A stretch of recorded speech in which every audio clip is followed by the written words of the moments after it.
मैं हूं अख्तर खान और आप देख रहे हैं सीबीसी न्यूज राजस्थान। किडनैपिंग जानते होंगे आप, किसी का अपहरण करके उठा लिया जाता है और फिर परिजनों से वसूली की जाती है। ये बड़ा जघन्य अपराध है और बड़े अपराधों की श्रेणी के अंदर आता है और कानून में इसकी बड़ी सजा भी मुकर्रर है। लेकिन एक किडनैपिंग और होती है जिसको आप अपराध साबित नहीं कर सकते और ना अपराध की श्रेणी में भी आता है, लेकिन किडनैपिंग जरूर होती है।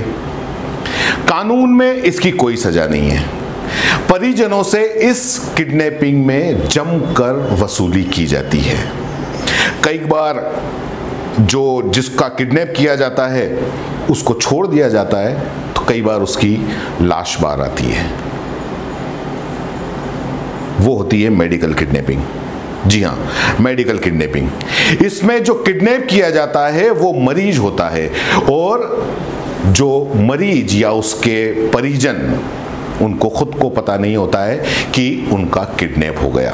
बस यही फर्क है इस किडनैपिंग में और उस किडनैपिंग में, और कोई फर्क नहीं है। यहां पर परिजनों को डरा डरा कर लाखों रुपया ऐंठ लिया जाता है, वो भी लीगल। ये कैसे होता है ये मैं आपको सारा समझाऊंगा, लेकिन पहले एक उदाहरण देखिए, बिल्कुल ताजा उदाहरण जो कि रविवार को घटा उदयपुर के पारस जेके हॉस्पिटल में। डॉक्टर को बोला, डॉक्टर साहब हम यहाँ से शिफ्टिंग करना चाहते हैं। नहीं, बहुत बड़ा रिस्क है, आप लोग कैसे ले जाओगे यहाँ से। 3 दिन पहले भी हम पूरे फैमिली वाले ने यहाँ से डिसाइड किया कि हम अपोलो ले जाएंगे, तो डॉक्टर साहब ने डॉक्टर से बात कर साफ मना कर दिया, बहुत बड़ा रिस्क है। मेरे फादर को जब मैं यहाँ पे लेके आई, ECG, कोलेस्ट्रॉल, सारी टेस्ट मैंने बाहर करवाए, सब कुछ नॉर्मल था सर। सारी रिपोर्ट्स मेरे पास आज भी है। यहाँ आने के बाद अटैक, डायलिसिस, उनकी किडनी पे सब कुछ इन्होंने बता दिया। एक व्यक्ति जिसकी शुगर के अलावा और कोई मेडिकल हिस्ट्री नहीं है, वो पारस जेके हॉस्पिटल में चेकअप के लिए जाता है, उसको भर्ती कर लिया जाता है और फिर शुरू होता है इन हॉस्पिटल वालों का तांडव। आखिरकार परिजनों से ये हॉस्पिटल वाले 20 दिन में 10 से 11 लाख रुपए उगा लेते हैं और उसके बावजूद उसको नहीं छोड़ा जाता। आखिर उस व्यक्ति की जान चली जाती है, परिजन लाखों रुपये गंवा देते हैं, अपना आदमी भी, अपना जो घर का बड़ा बुजुर्ग है उसको भी गंवा देते हैं, परिवार के मुखिया को गंवा देते हैं। घटना की पूरी जानकारी मैं आपको देता हूं जैसा कि मृतक के परिजनों ने हमको बताया। सुरेश बागड़ी, जिनकी उम्र करीब 50-55 के आसपास रही होगी, खुद गाड़ी चलाकर उदयपुर पारस जेके हॉस्पिटल पिछली 10 तारीख को वो गए। हॉस्पिटल वालों ने भर्ती कर लिया, कोरोना की जांच हुई और कोरोना पॉजिटिव आया। फिर शुरू हुआ नॉर्मल इलाज, जहां सुरेश बागड़ी ने उनके मेडिकल हिस्ट्री के नाम पे सुरेश बागड़ी की सिर्फ शुगर थी, लेकिन हॉस्पिटल में भर्ती होने के बाद उन्हें कोरोना भी हो गया, हार्ट अटैक भी हो गया, किडनी डैमेज की शिकायत भी हो गई, ब्रेन डैमेज का खतरा भी हो गया और याददाश्त भी कमजोर होने लगी। यहां तक कि उनको दिखना भी कम हो गया और ऑक्सीजन की कमी भी हो गई। ये सब हॉस्पिटल वालों ने सुरेश बागड़ी के परिजनों को बताया या डराया। मैं इसको डराना ही कहूंगा क्योंकि इसका खुलासा भी मैं आपको अपनी खबरों के अंदर करूंगा। तो सुरेश बागड़ी एक अच्छा खासा व्यक्ति जो खुद कार ड्राइव करके हॉस्पिटल में आता है, हॉस्पिटल द्वारा उसे भर्ती या किडनैप कहना बिल्कुल सही होगा, उसको किडनैप कर लिया जाता है। और उस व्यक्ति के परिजन जब हॉस्पिटल से ले जाने की बात करते हैं, छुट्टी दिलाने की बात करते हैं, तो ये लोग इस तरह से डराते हैं कि मानो दुनिया की सारी खतरनाक बीमारियां उसके परिजन को हैं। ऐसा ही सुरेश बागड़ी के साथ भी हुआ, उनके परिजनों के साथ भी हुआ।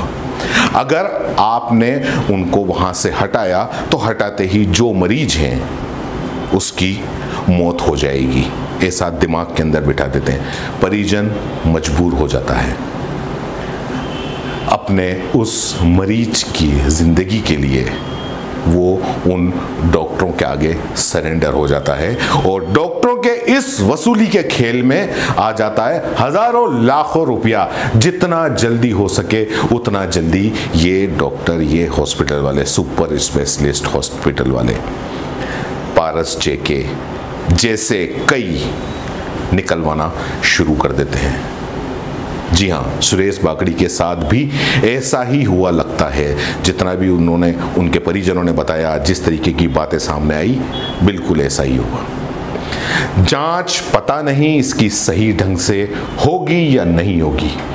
मेरा सुरेश बागड़ी के परिजनों से और बाकी उनके समाज वालों से आग्रह है, मैं कहना चाहूँगा, आपने अगर आवाज़ उठाई है तो आप इसको लड़िए, इनकी इस वसूली के खिलाफ लड़िए। आपकी पिताजी का इन्होंने शुरू से क्या इलाज किया, क्या ट्रीटमेंट रहा, लाइन ऑफ ट्रीटमेंट क्या था, कितनी जांचें करी, बिल्कुल शेड्यूल ये पूरा के पूरा ये लोग बनाते हैं, उस शेड्यूल को निकलवाइए, जांच करवाइए।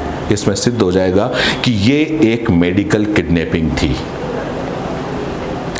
परिजन और समाज के लोगों ने पारस जेके हॉस्पिटल में रविवार को जब मौत हो गई सुरेश बागड़ी की तो काफ़ी हंगामा किया। हंगामा लाजमी भी था, क्योंकि एक व्यक्ति कार चला के आता है खुद जांच करवाने के लिए। मेडिकल हिस्ट्री के नाम पे कुछ नहीं है, सिर्फ शुगर है, और 20 दिन तक उसको हॉस्पिटल में एक तरीके से कैद कर लिया जाता है और बाहर वो फिर चल के नहीं आता। स्ट्रेचर पे उसकी लाश आती है।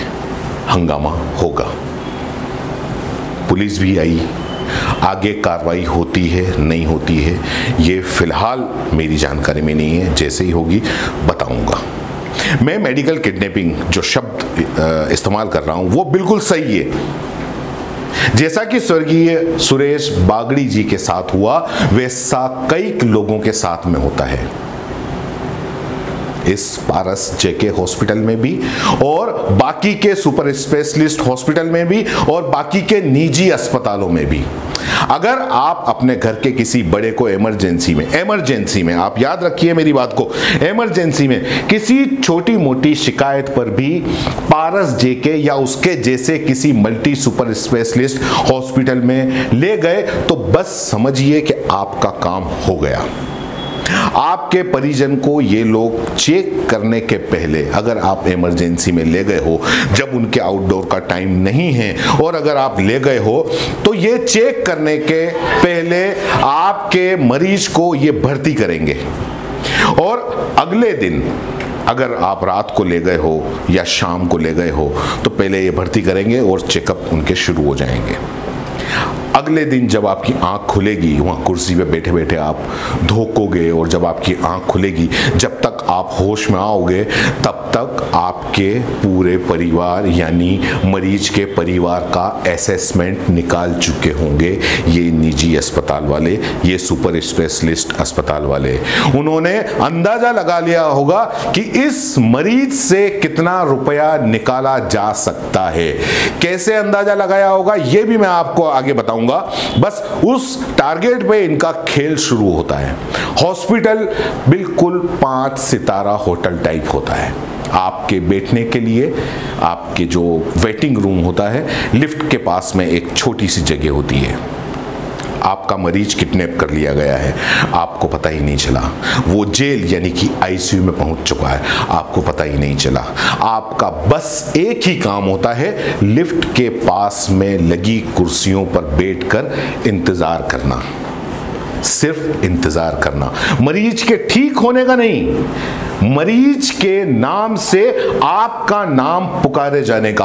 और इसलिए नहीं कि आपको डॉक्टर आकर कहेंगे कि आपका मरीज ठीक हो गया, आपसे आकर कहा जाएगा कि जाइए नीचे काउंटर में जाइए और इतना पैसा जमा कराइए, जो हजारों से बढ़ते हुए लाखों में पहुंच जाएगी वो रकम। हाँ, एक बात याद आई मुझे, काउंसलिंग। किसी भी मल्टी सुपर स्पेशलिस्ट हॉस्पिटल के अंदर अगर मान लो आप जाओगे तो एक खास चीज आपके सामने आती है, काउंसलिंग। काउंसलिंग के बारे में भूल गया था आपको बताना, मैं बताता हूं। ये काउंसलिंग के नाम पर आपको डराने का काम किया जाता है। बात होती है कि आपकी काउंसलिंग की या नहीं, डॉक्टर पूछते हैं। आप अगर उनसे पूछोगे कि मेरा मरीज तो हमारे पापा या हमारी माता तो इस तरीके से आई थी, तो फिर वो आपसे पूछते हैं आपकी काउंसलिंग हुई कि नहीं हुई। काउंसलिंग भी इनकी बड़ी अजीब होती है। जो प्रशासनिक अमला, इनका जो हॉस्पिटल का प्रशासनिक अमला संभालना, खास करके कोई महिला होती है जो कि किसी बड़े 5 स्टार होटल की मैनेजर जैसी दिखती है, वो आपको बड़े बड़े मेडिकल बीमारियों के नाम पर पता नहीं क्या क्या बताती है, आपको कुछ समझाती है, यकीनन आपके कुछ समझ में नहीं आता। आपकी सोच बिल्कुल कुंद हो गई होती है। तब तक आपके दिमाग के अंदर ये बिठा दिया जाता है कि आपके पिता को, आपकी माता को, या जो भी आपका परिजन है उसको कोई बहुत बड़ी बीमारी हो गई है। आप सिर्फ इसी सोच में रहते हो कि मैं उनको चला कर लेके आया हूं, या वो खुद गाड़ी चला कर लेके आए हैं, लेकिन 2 दिन में उनको ऐसा क्या हो गया कि इतना कुछ हो गया। जरा सी तकलीफ लेकर आप आए थे, चाहे आपकी पिता हो, आपकी माता हो, आखिर ऐसा क्या हो गया कि उनको पहले भर्ती कर लिया गया। चलो मान लिया इमरजेंसी में आए, भर्ती कर लिया, लेकिन उसके बाद में जब तक आप उसको कुछ खोलो, आप वो आईसीयू में भी चले गए, और अब ये बड़ी बीमारी हो गई। मेरे फादर को जब मैं यहाँ पे लेके आई, ईसीजी, कोलेस्ट्रॉल, सारी टेस्ट मैंने बाहर करवाए, सब कुछ नॉर्मल था सर। सारी रिपोर्ट्स मेरे पास आज भी है। यहाँ आने के बाद अटैक, डायलिसिस, उनकी किडनी पे सब कुछ इन्होंने बता दिया। इसके पहले कि आप कोई डिसीजन लो, ऑक्सीजन का मास्क चढ़ जाता है और हजारों रुपये के इंजेक्शन लग जाते हैं। इस बीच आपको इस बात का आभास हो कि मुझे ये हॉस्पिटल, कई बार होता है कि आपको जो मिलने वाले आते हैं वो भी बोलते हैं कि भाई ये हॉस्पिटल वाले लूटते हैं, ये वो दूसरा तीसरा। तो इसके पहले कि आपको इस बात का आभास हो कि मेरे मरीज को यहाँ से ले जाना चाहिए, आप जैसे ही छुट्टी की बात करोगे उसके पहले इनके वेंटिलेटर के राग चालू हो जाते हैं और वेंटिलेटर की डिमांड आ जाती है, और आपको ना चाहते हुए भी कहना पड़ता है, और आपके जीते जागते व्यक्ति, चलते फिरते आए व्यक्ति को वेंटिलेटर पे चढ़ा दिया जाता है। आप बेबस उसी लिफ्ट के पास वही लगी हुई कुर्सियों पर रात दिन कसमसाते रहते हो। दिन हफ्तों में तब्दील हो जाते हैं। जब उनको लगता है कि अब आपके सब्र का बांध टूट रहा है, बस तब वो आपको छोड़ते हैं, लेकिन तब तक आप लाखों रुपया बहा चुके होते हो। कई बार ऐसी कंडीशन होती है कि मरीज ठीक होके बाहर आता है, लेकिन कई बार जो सुरेश बागड़ी के साथ में हुआ, उनके परिजनों के साथ में हुआ, कई बार वैसा होता है। जिम्मेदार ये निजी सुपर स्पेशलिस्ट हॉस्पिटल इन लोगों का टारगेट होता है। आगे मैं आपको इस बारे में और भी कई खुलासे करूंगा, और भी कई कहानियां बताऊंगा, मेडिकल किडनैपिंग में क्या हो रहा है, क्या होता है। फिलहाल इस न्यूज़ में इतना ही। इसका अगला भाग, इस न्यूज़ का अगला भाग देखना मत भूलिएगा। जय हिंद, जय भारत। सीबीसी न्यूज राजस्थान की यह खबर आपको कैसी लगी, नीचे कमेंट करके जरूर बताएं। अगर आप YouTube पर देख रहे हैं तो सीबीसी न्यूज का चैनल सब्सक्राइब करिए, पास में दिख रहे बेल आइकन को भी दबाइए, ताकि जब भी हम आपके लिए कोई खबर, कोई जानकारी लेकर आए तो सबसे पहले आपके पास नोटिफिकेशन पहुंचे। अगर आप Facebook पर देख रहे हैं तो सीबीसी न्यूज का पेज लाइक करिए। अगर आप Instagram पर देख रहे हैं तो आप हमें फॉलो कर सकते हैं।